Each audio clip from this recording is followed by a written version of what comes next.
जय हिंद बच्चों, welcome back. पुनः स्वागत है आपका। आज मैं महत्वपूर्ण आपके लिए क्लास लाया है और यह क्लास है आपकी PNST pre nursing selection test. तो यहाँ पर आपको मैं पेपर सॉल्व कराऊंगा। आज मैं फिजिक्स के 30 क्वेश्चन इसकी जो मैं बात क्वेश्चन करवाऊंगा बच्चों, ऐसे ही आपको अपने घर पे प्रिपरेशन करना है। मैंने इज इट इज़ आपको मुझे ज़रूर अपना रिव्यू बताना है कि मैंने जितना पढ़ाया है आपको आज तक कि इनमें से कितने क्वेश्चन आपको आए हैं। और आप देख रहे जैसे कि स्क्रीन पर 7 फरवरी का यह पेपर है सेकंड शिफ्ट का। कौन सा सर जी? 7 फरवरी का सेकंड शिफ्ट का यह पेपर है। एक बच्चा है, उन्होंने हमें सेंड किया है और आपका प्री नर्सिंग सिलेक्शन टेस्ट का यह पेपर है। इसमें मैं फिजिक्स के, केमिस्ट्री के और बायोलॉजी वाले क्वेश्चन बताऊंगा कि किस पैटर्न पर आपको पढ़ना है। विथ आपका सॉल्यूशन भी यहाँ पर दे रखा है यहाँ पर, और उसका कुछ डिटेल जानकारी जो आपको मैं समझाऊंगा तो आपको ध्यानपूर्वक समझना है। पूरा वीडियो जरूर देखना है। अगर एक बार आप लोग वीडियो स्टार्ट कर दिया है तो पूरा देख लेना है। उसके बाद जो है आप लोग इसे नोट डाउन करना है। अगर आपके पास कॉपी होगी तो बिल्कुल आप लोग नोट्स कर सकते हैं। और यहाँ पर आंसर दिख रहे हैं तो उस पर ध्यान बिल्कुल ना दें। सिर्फ आपको यह मेरा उद्देश्य यही है आपके लिए कि आपको जो मैं ये क्वेश्चन करवा रहा हूँ बच्चों, यह आप लोग ऐसे ही देखिएगा और ऐसे ही आप लोग अपने घर पे प्रिपरेशन करें। क्योंकि जो आप लोग पढ़ते हैं, जैसे कि फिजिक्स में पढ़ लिया सर जी कार्य की इकाई क्या है, कार्य की यूनिट क्या है, बल क्या होता है, आपने 12th में यही पढ़ा है। सर सदिश राशि क्या होती है? बच्चा ऐसे क्वेश्चन नहीं पूछा जाता है। अब आप थोड़ा अपना माइंड चेंज कीजिएगा, क्योंकि अब आप कंपटीशन की दुनिया में आ चुके हैं। तो आपको पैटर्न वैसे ही जो आपने पढ़ा है वही आएगा, बट जो है उसका लैंग्वेज जो है डिफरेंट रहेगा। तो चलिए सेशन स्टार्ट करता हूँ आज का। अगर जो भी बच्चा यहाँ पर नया जुड़ा होगा, चैनल को सब्सक्राइब कर लीजिएगा और अधिक से अधिक शेयर जरूर कीजिएगा। देखिए क्वेश्चन कैसा पूछा गया है समझते हैं, और कैसे इन्होंने आंसर दिया वो भी मैं आपको समझाऊंगा। तरंग गति के संबंध में निम्नलिखित में से कौन सा कथन गलत है? एक दिया था ध्वनि तरंगे हवा में अनुधैर्य करते हैं। बिल्कुल यह सही है। मैंने बताया था आपको ध्वनि क्या होती है, धैर्य रखती है, और प्रकाश क्या होता है, प्रस्थ होता है। देखिए सभी प्रकार के माध्यम में अनुधैर्य तरंग का उत्पादन किया जाता है। बिल्कुल यह भी सही है। प्रकाश तरंगे प्रकृति में क्या होती है? प्रकाश तरंगे प्रकृति में अनुक्रमानुपात क्या होती है सर जी? अनुप्रस्थ होती है। बिल्कुल यह भी सही है। तो जितना भी अधिक है, सभी प्रकार के माध्यम में अनुप्रस्थ तरंगे का उत्पादन किया जाता है। बिल्कुल भी गलत है। किसी भी सभी बोला इसने, किसी किसी में होता है, सभी में नहीं होता है। इसलिए इसने क्या दिया था, यही राइट आंसर दे दिया था। ठीक है बच्चों, तो ऑप्शन नंबर क्या था इसका? सी आंसर था। आपको अगर आप लोग इसे नोट करते हैं बच्चों तो आपको बहुत बेनिफिट मिलेगा आगे चल के। देखिए, और अगर टेलीग्राम में जुड़ा हुआ है बच्चा तो इसको जल्द ही मैं आपको इसे सेंड कर दूंगा आपको। चलिए, वस्तु के लिए बिंदुकित किए गए प्रतिबिंब विकृति वक्र हमें निम्नलिखित में से समझने में मदद कर सकते हैं। वे ताप पर विस्तृत होते हैं, वे ठंडा होने पर अनुबंध होते हैं, वे बढ़ते भार के साथ विकृति होते हैं। मतलब क्या होगा? Option number C right answer होगा। क्या होता है? वो बढ़ते भार से विकृति होते हैं। चलिए आगे देखिए, फिजिक्स के देखिए क्वेश्चन कैसे पूछा गया है। देखिए यह क्वेश्चन पूछा गया है, समझते हैं क्वेश्चन की लैंग्वेज और क्या क्वेश्चन में आपको शानदार तरीके से पूछा गया है। वे विद्युत द्विध्रुवी से बहुत दूर बिंदु पर विद्युत विभव दूरी r के साथ कैसे बदलेगा? तो वह बदलेगा 1/r² में। किसके समान बदलेगा? 1/r² में। कुछ भी नहीं करना था, 1/r² ऐसा फार्मूला था और यही आपको नोट करना था। फार्मूले मैंने आपको सभी बता रखा है बच्चों। सदिश और अदिश वाले कॉन्सेप्ट आपको बता रखा है, मैंने पढ़ाया है कि कैसे सदिश राशि को याद करेंगे और कैसे अदिश राशि को याद करेंगे। देखिए क्वेश्चन पूछा है, सदिश गुणनफल के संदर्भ में निम्नलिखित में से कौन सा कथन सही नहीं है? देखिए फिजिक्स में जो आपका PNST जो आपने नर्सिंग एग्जाम दिया है बच्चों, बहुत से क्वेश्चन नहीं है में पूछा गया है, तो बिल्कुल जल्दबाजी में आप लोग गलती बिल्कुल भी ना करेंगे। सदिश का स्वयं से सदिश गुणांक पर क्या होता है? शून्य सदिश होता है। बिल्कुल सही सर जी। सदिश गुणनफल वितरणशील या वितरणात्मक है। बिल्कुल सही है। यह दो समानांतर सदिश का सदिश गुणनफल शून्य होता है। यह भी सही है। सदिश गुणनफल क्रम विनिमय है। यह बिल्कुल गलत है। तो यही था इसका राइट आंसर। क्या था? Option number D. बच्चों यह मैं आपको आंसर बिना दिखे भी सॉल्व करवा सकता था, बट नहीं, आपको यकीन नहीं होता कि सर यही क्वेश्चन एग्जाम में आए हैं। इसलिए बच्चों मैं आपको, क्योंकि ऑफिशियल भी यह नहीं डला है पेपर आपका, यह तो मैं आपको आंसर की के माध्यम से समझा रहा हूँ, इसलिए यहाँ पर आंसर आपको दिख रहा है। तो आप लोग ऐसे पैटर्न पर पढ़िएगा। मैं पहले आपको बार बार बोलता हूँ कि ऐसे ही पढ़िएगा। गुरुत्वाकर्षण तो जी का मान मैंने आपको कई बार बता चुका है कि जी के बारे में आप लोग ध्यानपूर्वक पढ़े। आपको विमाएँ कैसे निकालना है, विमाएँ भी बताया मैंने आपको कैसे निकालना है फिजिक्स वाली क्लासेस में। तो इसका होगा सर जी m-1, l होगा 3 और यह होगा t-2। देखिए अब इसे देखिए जी का मान, पहले मैं आपको जी का मान बता दूँ कैसे निकालेंगे। जी का मान होता है सर जी 6.67 गुणित 10 पर -11 की घात क्या होगा न्यूटन मीटर स्क्वायर पर केजी स्क्वायर। तो ये वाला बिल्कुल इंपॉर्टेंट है और इसी से आपका क्या निकलेगा सर जी, यह निकलेगा। अब कैसे निकलेगा इसके लिए आपको क्लास देखना पड़ेगा। लिंक मैंने डिस्क्रिप्शन बॉक्स में दे रखा है। ये पहली क्लास से लेकर जितने भी मैंने क्लासेस करवाया 45 46, तो आप लोग पूरे क्लासेस को देखना पड़ेगा। चलिए देखते हैं, आगे बढ़ते हैं। नेक्स्ट क्वेश्चन क्या आपसे पूछा गया था, तो नेक्स्ट क्वेश्चन इन्होंने दिया था आपसे, किसी पिंड के एक वृत्ताकार पथ पर गति करने के लिए आवश्यक बल को खालिस्तान बल कहा जाता है। तो देखिए एक समझिए, मैंने यह कॉन्सेप्ट आपको समझा चुका है, ये क्वेश्चन मेरे पढ़ाए हुए में से आया है। किसी पिंड के वृत्ताकार, तो देखिए अगर ये वृत्त है आपका और क्वेश्चन के कॉन्सेप्ट समझिए, तो यहाँ पर फोर्स कहाँ लगा रहा है संजी, अंदर की ओर फोर्स लगा रहा है। कहाँ फोर्स लगा रहा है, अंदर की ओर। तो अंदर की ओर जब भी फोर्स लगता है तो यहाँ पर होगा अभी, मतलब देखिए कैसे याद रखेंगे सर जी, अभी क्या होगा अंदर जाएगा, अभी क्या होगा अंदर जाएगा। तो इस तरीके से आपको याद रखना है, क्या होगा सर, अभी जाएगा अंदर और अप क्या होगा, मतलब अभी केंद्र होगा अंदर और अप होगा बाहर, क्या होगा बाहर। तो बाहर जो फोर्स लगेगा, जो लिखेगा यहाँ पर अभी केंद्रक और बाहर जो लगेगा आपका अप केंद्रक। ठीक है बच्चों, कौन सा लगेगा सर जी, बाहर जो फोर्स लगेगा, आप लोग टर्निंग पर जो मुड़ते हैं तो वह लगेगा आपका अभिकेंद्रक बल, क्योंकि वो आप लोग अंदर की ओर झुकते हैं। आप लोग देखना, अभी आप जो गाड़ी वाड़ी चलाते हैं, आप लोग साइकिल वाइकिल भी जो भी स्टूडेंट चलाता होगा, देखिए आप जब चलाते हैं तो आप लोग देखिए जब कर्व रहती है ऐसा आपको टर्निंग मिलता है तो आप लोग अंदर की ओर मुड़ते हैं, क्योंकि आप लोग को अभी केंद्र बल लगता है वहां पर, इसलिए आप लोग अंदर की ओर मुड़ते हैं और साइकिल जो है पूरा अपना बैलेंस बना लेती है। चलिए इस कॉन्सेप्ट को मैंने समझा दिया है, यह पढ़ाई में से आया है। चलिए बढ़ते सर जी, अब केंद्र भी मैंने बता दिया है, एक आता है आपका सेंट्रीफ्यूगल और एक सेंट्रीफ्यूगल, दोनों फोर्स के बारे में बता चुका है मैंने आपको। चलिए देखिए नेक्स्ट क्वेश्चन है, एक दृढ़ घूर्णन पिंड की कोणीय संवेग एल बलाघूर्ण से निम्नलिखित प्रकार से संबंधित है। तो सर जी इसका होगा D L upon D T, क्या होगा D L upon D T बराबर क्या होगा, टाइम के बराबर D L upon D T, मतलब ऑप्शन नंबर क्या था, बी ही इसका राइट आंसर था। चलिए बढ़ते हैं अगले क्वेश्चन की ओर। देखिए क्या क्वेश्चन पूछा गया है, बहुत ही ये भी मैंने आपको क्वेश्चन करवा रखा है, निम्नलिखित में से कौन सी मात्रा एक समान वृत्तीय गति के दौरान निहित रहती है।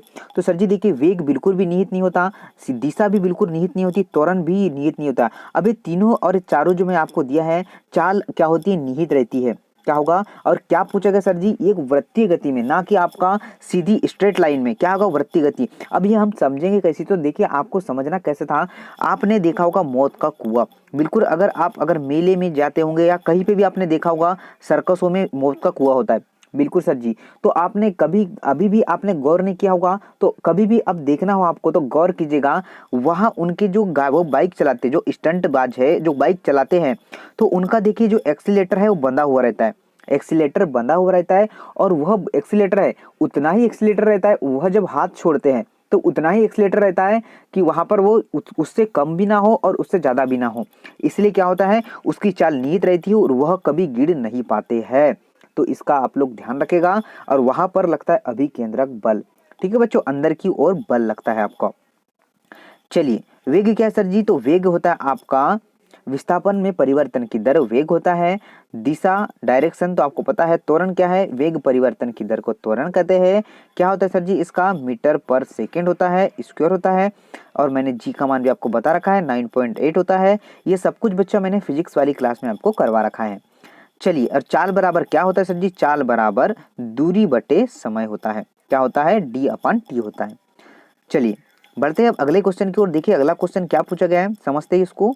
निम्नलिखित में से कौन सा एक कुल मतलब टोटल रिफ्लेक्शन मतलब क्या परावर्तित प्रिज्म का एक उदाहरण नहीं है।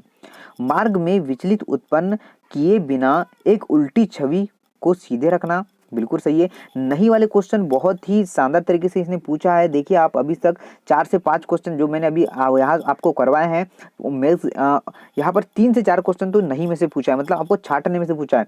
तो इसका राइट आंसर ये देखिए क्या होगा, 30 डिग्री के माध्यम से एक किरण का विचलन होगा। मतलब क्या होगा, ऑप्शन नंबर बी था, यह रॉन्ग है, बाकी सब क्या है, राइट है। चलिए अब बढ़ते हैं अगले क्वेश्चन की ओर। देखिए सर जी अगला क्वेश्चन क्या है। अगले क्वेश्चन में आपसे पूछा गया है समान द्रव्यमान वाले दो कण त्रिज्या ओ R1 और तथा R2 वाले वृत्तीय पथों के समान चाल से परिक्रमण कर रहे हैं, उसके अभिकेंद्रीय बल का अनुपात तो क्या होगा, R2 अनुपात R1। क्या होगा सर जी, R2 अनुपात RN होगा। तो राइट आंसर क्या होगा, option number A is right answer. समझ में आ चुका है बच्चों आपको, क्या होगा, ऑप्शन नंबर ए राइट आंसर होगा। ओनली आपको रेशो निकालना था। चलिए देखिए अगला क्वेश्चन, देखिए क्या है।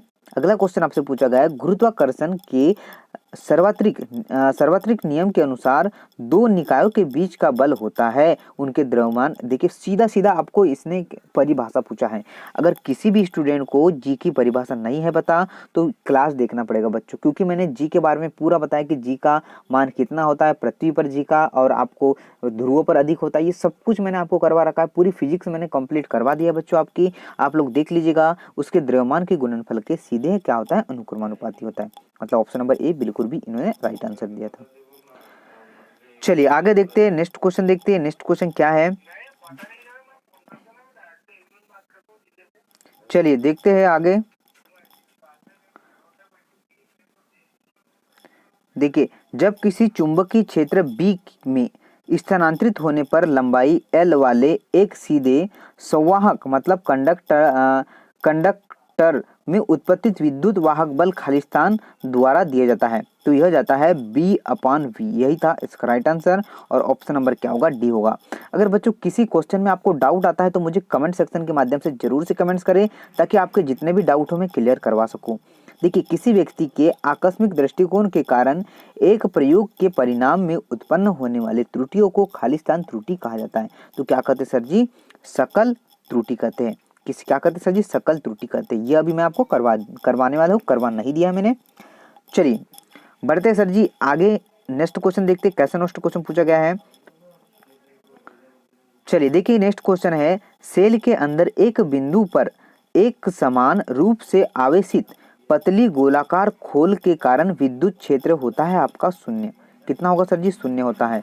तो देखिए एग्जामिनर आपको घुमाता भी है और आपकी सोच के साथ खेलता है। यहाँ पर उन्होंने ऑप्शन दिया था बहुत ही डिफरेंट, जो बच्चा था उन्होंने गलत कर दिया है। और राइट आंसर क्या था सर जी यहाँ पर, तो राइट आंसर आपका था ऑप्शन नंबर सी। क्या होगा, option number C right answer था। चलिए आगे बढ़ते हैं नेक्स्ट क्वेश्चन की ओर। जब बढ़ते सर जी नेक्स्ट क्वेश्चन देखते हैं। नेक्स्ट क्वेश्चन क्या है, एक ठोस के द्रव्यमान और आयतन की माप में त्रुटि क्रमशः 5% और 2% है। घनत्व के मापन में अधिकतम प्रतिशत त्रुटि कितनी होगी। कुछ नहीं करना था आपको, ओनली प्लस करना था। क्या करना था, एक ठोस का द्रव्यमान दिया है और उसका आयतन दिया है, और उनको क्या करना था सर जी, प्लस करना था। तो उसमें क्या निकला, आपका घनत्व प्रतिशत निकलता। ठीक है बच्चों, तो जो क्या था sir ji, option number A था। बस आपको समझना था कॉन्सेप्ट, और बहुत से स्टूडेंट ने गलत प्रयास भी किया है। चलिए और बच्चों अगर किसी के पास यहाँ पर ऐसा ही आंसर शीट होगा तो मुझे कमेंट सेक्शन में कमेंट जरूर करें कि सर जी हमारे पास है, तो मैं उनसे कांटेक्ट कर लूँगा। चलिए आगे देखते हैं नेक्स्ट क्वेश्चन कैसे पूछा गया सर जी। बच्चों यह जो क्वेश्चन लाने का मकसद यही है मेरा कि आप लोग जो है ऐसे ही प्रिपरेशन अपने घर में करें, और ऐसे ही क्वेश्चन आपसे एग्जाम में पूछे जाते हैं। एक परक नलिका में प्रति इकाई की लंबाई के n घुमावों की संख्या होने के कारण चुंबकीय क्षेत्र निम्न के द्वारा दिया जाता है, तो यह जाता है B बराबर μ0 NL के द्वारा। ठीक है बच्चों, तो यह था आपका चुंबकीय क्षेत्र, और चुंबकीय क्षेत्र मैंने आपको बहुत ही बेहतरीन तरीके से करा रखा है। चलिए देखते हैं अगला क्वेश्चन कौन सा पूछा है। अगला क्वेश्चन देखिए फिर चुंबकीय तरंग से पूछा है, मतलब चुंबक से बहुत, जो मैग्नेट से क्वेश्चन इन्होंने बहुत ज्यादा पूछ रखा है आपसे। तो मैग्नेट का एक एक जो मैंने कॉन्सेप्ट है आपको बता रखा है, जरूर से जाकर देख लीजिएगा। एक विद्युत चुंबकीय तरंग की चाल को अभिव्यक्त खालिस्तान के द्वारा किया जाता है, तो यह जाता है आपका ऑप्शन नंबर सी, और कई वही जो इसका करेक्ट आंसर है। क्या होगा, वही इसका करेक्ट आंसर है। चलिए बढ़ते हैं सर जी आगे, नेक्स्ट क्वेश्चन देखिए, वायु सर्वेस्ट का नियम क्या है। तो यह था आपका एम्पियर के, क्या सर जी, एम्पियर के परिपथिम नियम। क्या होगा, एम्पियर के परिपथिम नियम। और एम्पियर तो आपको पता है, एम्पियर के बारे में, कूलाम के बारे में, गॉस का नियम के बारे में सब कुछ मैंने आपको करवा रखा है। चलिए आगे देखते हैं नेक्स्ट क्वेश्चन, देखते हैं सर जी नेक्स्ट क्वेश्चन क्या है। एक कंपायमान क्वार्टा क्रिस्टल द्वारा विद्युत में उत्पन्न पराश्रवित तरंगे वह खालिस्तान तरंगे है, तो यह अनुदैर्घ्य क्या सर जी, पराश्रवित तरंग कौन सी धैर्य, अनुदैर्घ्य। अगर आप यहाँ पर क्या होगा, ध्वनि क्या होती है, धैर्य होती है, यह तो आपको पता है सर जी। और प्रकाश प्रस्थ होता है, मतलब अनुप्रस्थ क्या होता है सर जी, प्रकाश होता है, और ध्वनि क्या होती है, अनुदैर्घ्य होती है। तो पराश्रव्य और अवश्रव्य यह मैंने आपको बता रखा है, ठीक है बच्चों। पराश्रव्य क्या सर जी, अवश्रव्य और श्रव्य, सब कुछ मैंने आपको तरंगों के बारे में बता रखा है। कहाँ सर जी, तो फिजिक्स वाली क्लास में बताया है। चलिए आगे बढ़ते हैं, नेक्स्ट देखते हैं नेक्स्ट क्वेश्चन कौन सा है। तो नेक्स्ट क्वेश्चन से आपसे पूछा गया है स्प्रिंग के तनन या स्पीडित करने में किया गया कार्य निम्न का उदाहरण है। तो क्या होगा, परिवर्तित बल द्वारा किया गया कार्य ही होगा आपका कौन सा सर जी, आपका तनन या स्पीडन करने की क्रिया, यही है आपका ऑप्शन नंबर बी। चलिए आगे बढ़ते हैं, नेक्स्ट क्वेश्चन देखिए। काच वायु अंतरापृष्ठ के लिए क्रांतिक कोण का मान कितना होगा। तो ये होगा आपका 42 डिग्री। कितना होगा सर जी, 42 डिग्री होगा। और क्या बहुत ही बेहतरीन तरीके से यहाँ पर जो स्टूडेंट है उन्होंने रॉन्ग प्रयास किया था। राइट आंसर होगा 42 डिग्री सेल्सियस। चलिए देखिए अगला क्वेश्चन देखते हैं, अगला क्वेश्चन कौन सा है। तो आपसे पूछा गया नेक्स्ट क्वेश्चन, पूछा था एक विद्युत चुंबकीय तरंग की रेखित गति ऊर्जा U निम्न द्वारा दी जाती है। तो यह जाती है P बराबर U/C के द्वारा।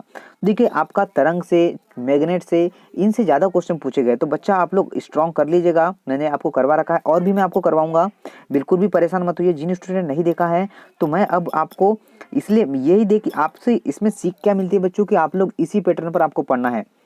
देखिए एक स्प्रिंग के संबंधित द्रव्यमान की गतिज ऊर्जा जो दोलनों से गुजर रही है उसकी खालिस्तान स्थिति में अधिकतम होगी। तो क्या होगी, उसके मध्य में, उसके मध्य में क्या होगी, अधिकतम होगी। बाकी समय क्या होगी सब्जी, निम्न होगी, मतलब कम होगी। चलिए देखिए अगला 30 क्वेश्चन करवाऊंगा बच्चों आपको आज। देखिए नेक्स्ट क्वेश्चन आपसे पूछा गया था, द्रव्यमान M1 और M2 के दो निकायों के बीच आकर्षण का गुरुत्वाकर्षण बल खालिस्तान के रूप में अलग होने की दूरी के साथ भिन्न है। तो यह होगा आपका 1/r²। यही था क्वेश्चन आपका इसके पहले भी। अगर जो स्टूडेंट ने ध्यानपूर्वक पढ़ा होगा तो बिल्कुल इसका राइट आंसर किया होगा, बाकी तो सभी यहाँ पर रॉन्ग प्रयास किया था स्टूडेंट। चलिए देखिए उष्मा गतिकी का शून्यवा नियम हमें खालिस्तान की भौतिक राशि को समझने में मदद करता है। तो यह ताप को, किसको सर जी, ताप को, टेम्परेचर को। ठीक है बच्चों, क्या सभी को समझ में आ चुका है क्या, गति क्या है, एक मैं आपको पुनः रिपीट कर दूं।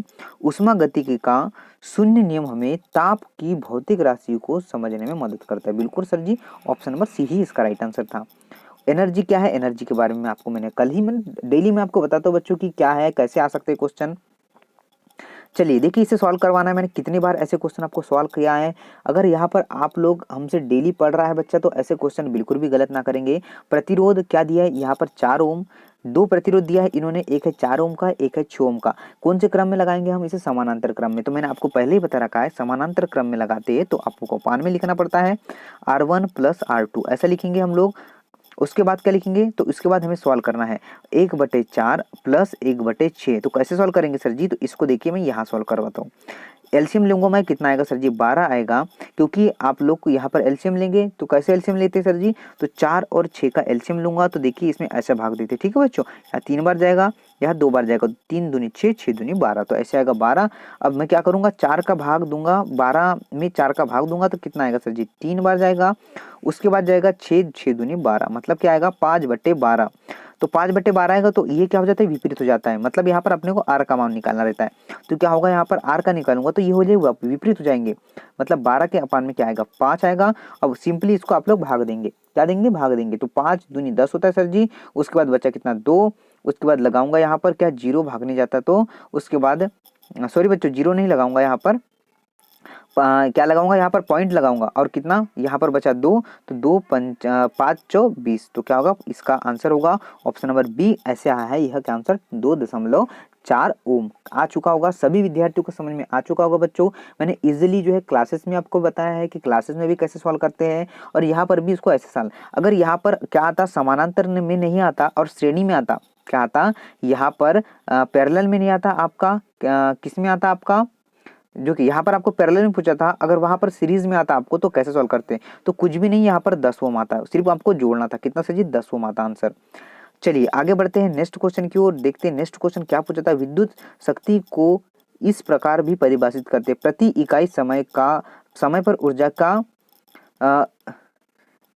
विदीर्घ, मतलब देखिए energy displaced per unit time.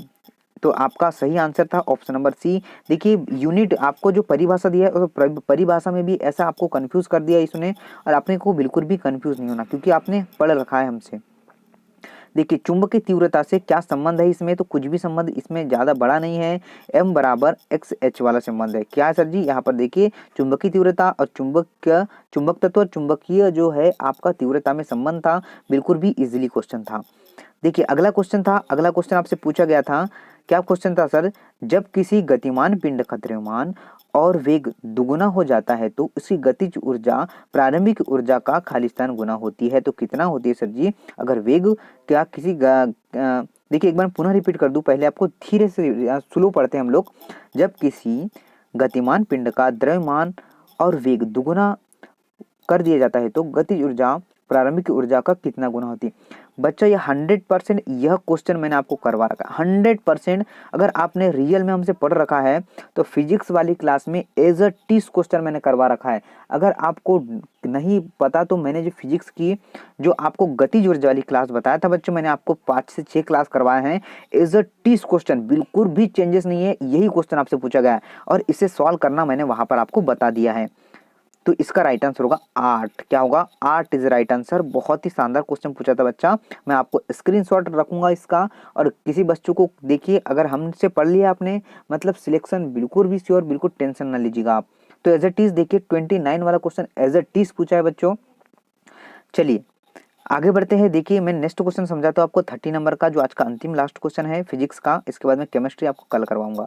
एक परिपथ में प्रेरित विद्युत वाहक बल का परिणाम परिपथ के मध्य खालिस्तान के परिवर्तन की दर के बराबर है, तो यह चुंबकीय प्रवाह के, किसके सर जी, मैग्नेटिक फ्लक्स के, चुंबकीय प्रवाह के। ऑप्शन नंबर क्या था सर जी इसका right answer, option number B right answer था। इसके बाद केमिस्ट्री के में क्वेश्चन 30 क्वेश्चन केमिस्ट्री के भी है, उसके बाद बायोलॉजी बॉटनी के है और उसके बाद जूलॉजी के। ऐसे आपको मैं 30 क्वेश्चन डेली करवाऊंगा, जिससे कि आप लोग का कॉन्सेप्ट मजबूत होगा और आपको कैसे पढ़ना है वह पता चल सकेगा कि कैसे किस टॉपिक से किस तरह के क्वेश्चन पूछे जाते हैं, यह पढ़ने में आसानी होगी आपको और प्रीवियस ईयर का क्वेश्चन आपको करवा कर भी हो जाएगा। तो आशा करता हूँ बच्चों आज की क्लास आपको पूरी पसंद आई होगी। अगर आपके कुछ भी क्वेरीज रहती है तो कमेंट सेक्शन के माध्यम से हमें कमेंट्स किया करें, ताकि हम आपके कमेंट्स देखकर आपको रिप्लाई करें। और जो भी स्टूडेंट हमसे नया जुड़ता है चैनल को सब्सक्राइब कर लीजिएगा, बेल आइकॉन को प्रेस कीजिएगा, ताकि हमारे जैसे ही वीडियो अपलोड हो आपको सही समय पर मिल जाए। अन्यथा डेट चली गई तो आप फिर पुनः जो है आपको 1 साल बैठना पड़ेगा, और 1 साल की कीमत बहुत होती है बच्चा। तो हमें 2021 में होने वाली एग्जाम को क्रैक करना है, तो आपको अभी से मेहनत करना स्टार्ट करना है। तो आप लोग, आशा करता हूँ कि आप बिल्कुल ही समझ पाए होंगे पूरी जो है अभी मैंने डिटेल बताया है, और आप लोग जो है अधिक से अधिक विद्यार्थियों तक शेयर करेंगे। जय हिंद, जय भारत।